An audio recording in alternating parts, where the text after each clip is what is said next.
Okay. So, okay.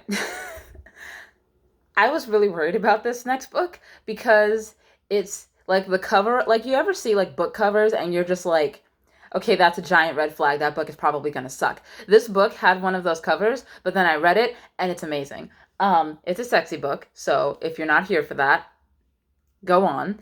There's also a roll credits in this book. Like, for those of you who don't know, because I watch a lot of gaming sims with Game Care Network, a roll credits is when they say the title of the thing in the thing. So I think CinemaSins also does that. I haven't watched CinemaSins in like 3 years, so I don't remember. Anyway, so our main character's name is Avalon. She's one of the main characters. We get some of this from her perspective, and she's got this friend named Madison who at first kind of struck me as like that bitchy friend that you have around, but you really don't like. She's not always the best friend, but like you keep her around because you've grown up together and you don't want to lose her because she's loyal. She's just bitchy. And so they go to this party being hosted by this dude named Jax. And I think Jax is supposed to be like a DJ. I think Madison says that. Jax is not a DJ. My notes are formatted differently from this, so I can remember what happens in each part. So they go to his house, and he's got a big ass house. And Madison, not Madison, Avalon, I'm gonna call her Ava. Oh, I didn't know one in the book call her Ava. I'm gonna call her Ava. She needs to go to the bathroom, but the bathrooms obviously have long lines because it's a huge house, so this is a very huge party. So both bathrooms for both genders have very long lines. So she goes to the basement, even though she wasn't supposed to go to the basement, and she opens a door and she sees Royal in there. Dude's name is Royal. Every other word out his mouth is a curse word, usually fucking. Um, so she she and Madison get kicked out. Madison doesn't want to talk to her. Ava goes to a dinner with her boyfriend Colton. Colton is an asshole. He's like one of those like the bad version of a nice guy. He's one of those. So he also calls her by her middle name because he says Avalon is too weird a name to like have with like all of his clients because he's like a realtor person, I think, and Avalon is kind of an afterthought for him. So she doesn't. She is like he also thinks lowly of his brothers and doesn't tell Avalon that he even has brothers. Nor does he condone Avalon going to Jax's party like he's her property. And Madison is a bad friend, and at least like she's not because I have friends like Madison, and I love them to death, and I'm not gonna say who's who, but I love them to death. But sometimes you just have those friends, and it's like you question why you're friends sometimes.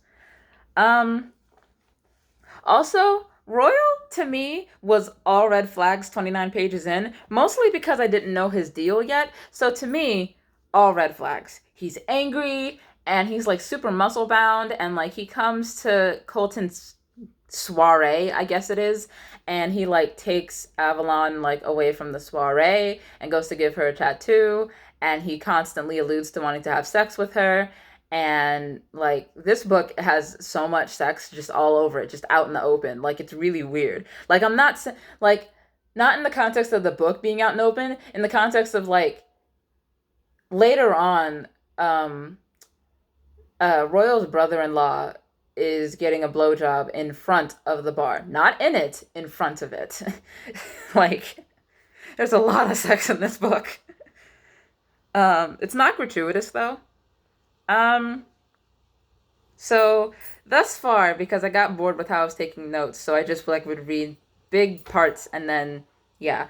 Thus far, uh, Madison and Ava live together. Maddie takes Ava to a party. Ava goes downstairs to pee and accidentally finds Royal. She doesn't get to pee.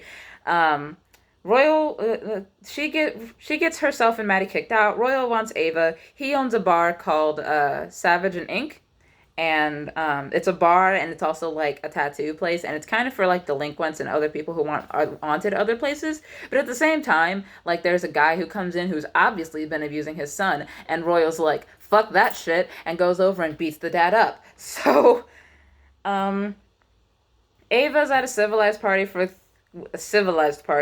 like a soiree, with Colton, and he scolds her for going to Jax's party. Royal and Jax show up, inform them that a friend died, and then Colt is like, well, the life he lived, he deserved to die. And Royal's like, literally watch your fucking mouth.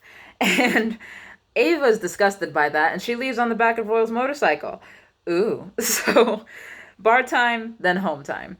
Um, and like by that point, I realized that like he's not all red flags. He's not gonna have sex with Ava unless she wants to have sex with him, which is like amazing because usually for that type of character, it's the other way around.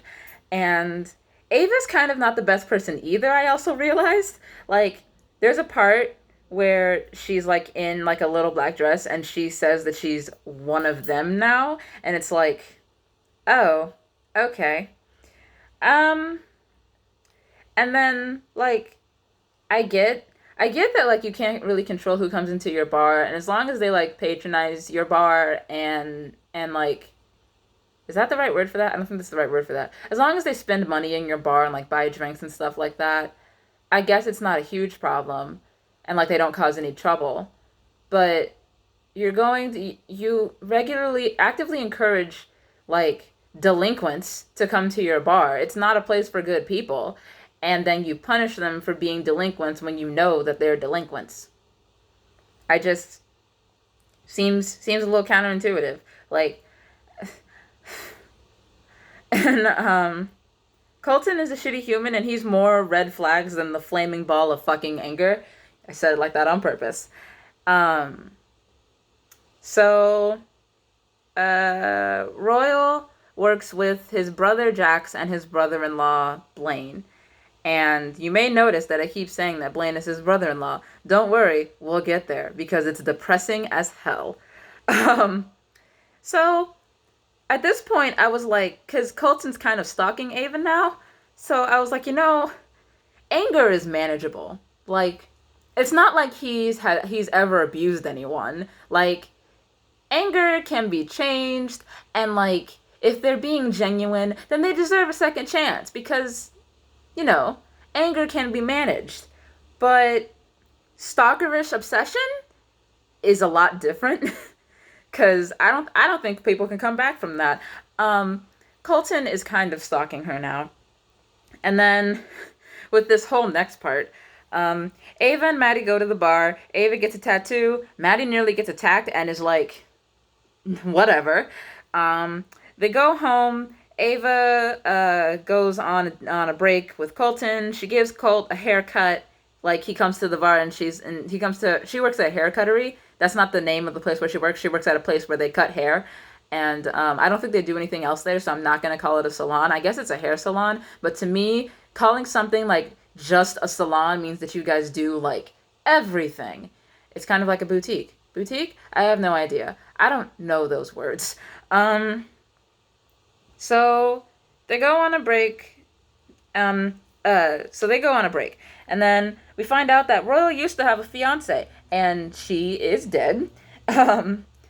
Ava also used to be trouble, which is why she gave Colt a chance, because Colton is like straight and narrow, but that's fine. But you can't be on the straight and narrow and forget about your girlfriend and expect her to stay. Like she might, but you can't be angry at her when she leaves because you've been treating her like an afterthought. So they have, like, Ava and Royal have next to sex, like a step below actual sex. They do that. Like, not a whole lot of plot or sex happening, really. At this point, it all feels kind of like B plot, like the movie Friday. Like in the movie Friday, there's tons and tons of things happening, but it all feels like B plot. There's no main plot. I mean, I guess you could say the whole thing with Debo is the main plot, but, like, there's no main plot. Like, the main plot of this book, at least I know what it is. It's just that at this point, it feels like there's just a ton of things happening. No A plot. The A plot is Royal and Ava falling in love. So, Royal also recognizes that he's a bad person who runs kind of with a bad crowd. Ava doesn't seem intent on fixing him, which is good, because you should never try to fix people. Ava does want him, though. Like, She verbally says yes after his many warnings to stay away from him. And they do have sex.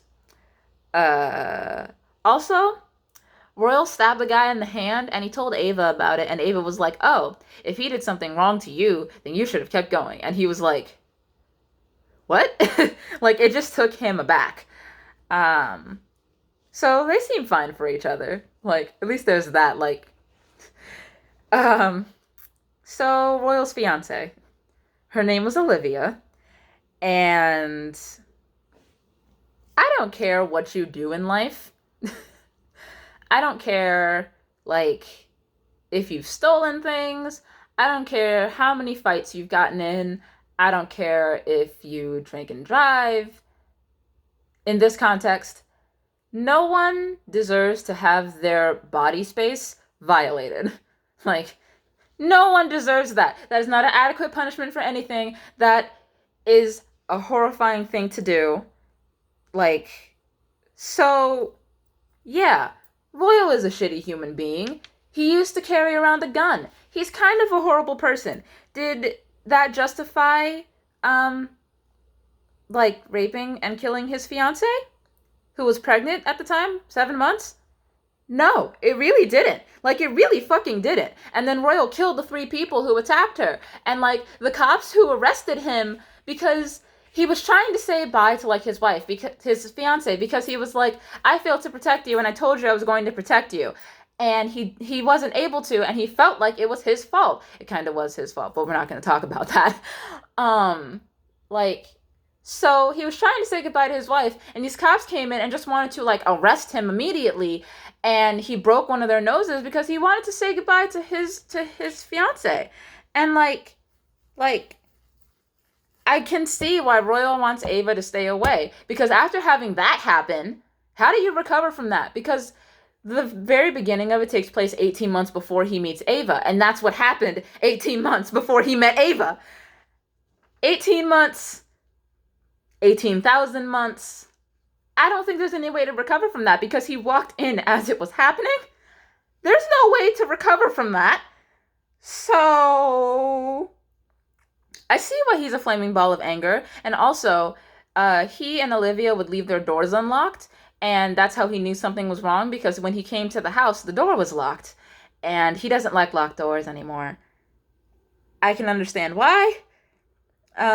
Maddie and Blaine are, like, feeling each other, literally and metaphorically, so that's cool. Blaine was Olivia's little brother, and yeah.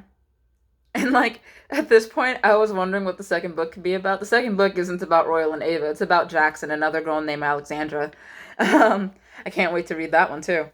So, Blaine told Ava the story of what happened, but left out the part that Royal is the one who was engaged to his sister. So, remember how I said Olivia was pregnant?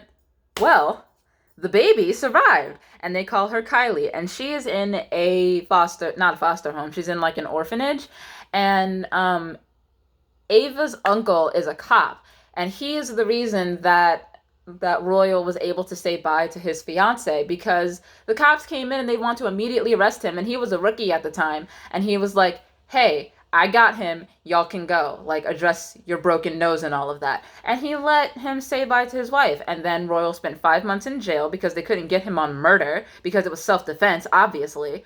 And I hate crooked cops so much. Everyone should. And, like, his stepfather and his mother got him to sign away his rights to Kylie, but he didn't know, and he actually didn't sign away his rights to Kylie because he didn't want to talk to them, and they forged his signature. So they forged his signature and took away his daughter, and then he went away for, like, because he was only in jail for 5 months, so he went away for however long, 18 minus 5. He went away for that many months, and then he came back and met Ava, and, like, oh my god. They also buried his fiance and didn't let him attend the funeral. So, no, not 5 months, 5 weeks. I apologize. So that's what 1.5 months. So 18 months minus 1.5 months. There you go. So Ava adopts Kylie because at this point, the guy who initiated the attack on Royal's fiance came back, and Royal was like, "I'm going to fucking kill him." But the dude, like, he said that he didn't know that they were going to do that because he just wanted to attack Royal. He didn't know that he had a fiance and she was pregnant at the time. That's not excusable, but Royal doesn't kill him because he says that he has a daughter and, like, kids and, like, don't kill him. So Royal didn't kill him, and he was pissed about it. And he left for a while. I think it was 6 months. I don't remember. So Ava adopts Kylie, and she's, like, raising her, and the first time Kylie called her mom, Ava almost cried, and, like, she didn't tell Blaine or Jax that Kylie is actually Royal's biological daughter, because she knew that they were in contact, like, Jax was in contact with Royal, and she didn't want him to tell him. She wanted him to come back on his own time, because he needs to be in his right mind if he wants to raise his daughter. 8 months. He was gone for 8 months. Was he? No, that's different. He was gone for 6 months. I apologize. So Royal comes back and he finds out everything, and he almost kills his stepdad, and they were like, "We just wanted to give her a good life." And it's like, motherfucker. Do you know how Royal himself would have changed if he had a baby to take care of? Like, and it was his fiance's baby? Like, he probably would have never met Ava because he would have been, like, a nicer person, probably, because he had to take care of his fucking child and he can't afford to go to jail. Like, Ava's uncle, the cop, is, like, he constantly helps Royal out and keeps him out of jail. And, like, so they take down the stepdad and the crooked cop and get them both arrested, which is great. And 8 months later, like, everything's all happy-dory. Their relationship is fine. I spent almost 20 minutes talking about this book. Their relationship is fine. Like, Ava wants him despite it all, and he's good to her. Some people just have heavier baggage than others. Should that eliminate them from the dating pool? I don't think so, because if they acknowledge the fact that they're a problem and, like, they're trying to be a better human being, I don't see any problem with that. And, yeah, Royal's not... I don't think he's a bad guy. I think he's just a broken one. Never set out to find a person like Royal. But if you happen to fall in love with one, I mean, that's fine. That's your peebies, I guess. But yeah, don't set out to find a guy like Royal. Don't set out to find a guy like any of the people in this story. Like, I love this book, but... oh my god, they are all very, very problematic people. Yes, they have problematic pasts. That doesn't excuse the things that they do. You're entitled to your emotions. You are not entitled to how you react based on those emotions, especially if it's negative. Like, and I mean negative in, like, a big way. Negative as in, like, breaking a cop's nose. Because, yes, that cop was in the wrong, but don't assault a police officer. Like, I get it. He's crooked, and the cop was in the wrong. Don't assault a police officer. It'll only make things worse. Like, jail is still a real thing. Not everybody can be, like, best friends with a cop who's, like, super cool about them speeding and things like that. I never set out to find a person like Royal or Jax or Blaine, or even, don't set out to find a girl like Ava. Like, don't set out to find people like them. If you want to read this book, I highly recommend it. I put it between Code of Rainbow and Death Cursed. Like, yeah. Don't set out to don't set out to find a person like them. They are all horrifying people.